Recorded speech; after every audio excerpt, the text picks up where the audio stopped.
যে আমার খুব ভালো বন্ধু, তার কাছে আমার নিজেকে এক্সপ্লেন করার প্রয়োজন পড়ে না। আমি জানি সে বোঝে আমি কোনটা কেন করছি, সে জানে। যে আমার খুব ভালো বন্ধু, তার পাশে মিনিট 5 বসলেও জীবনে যত অশান্তি চলুক না কেন, মনে হয় সব ঠিক হয়ে আছে। গায়ে লেগে থাকা জখমের দাগে কে যেন মলম ছুঁয়ে দেয়।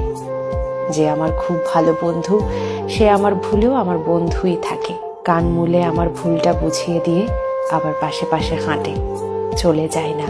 যে আমার খুব ভালো বন্ধু, তার কাছে আমার নিজেকে আড়াল করতে লাগে না। আমার অক্ষমতা, আমার দুর্বলতা, আমার বোকামো, আমার পাকামো, আমার ভয়, আমার পরাজয় সে সব জানে। আমি যেমন ঠিক তেমন ভাবে সে আমাকে চেনে এবং জাজ করে না, মেনে নেয়। মেনে নিয়েও ততটাই ভালোবাসে। প্রত্যেকটা মানুষের জীবনে একটা খুব ভালো বন্ধু লাগে, যার ছায়ায় বাকিটুকু শীতল।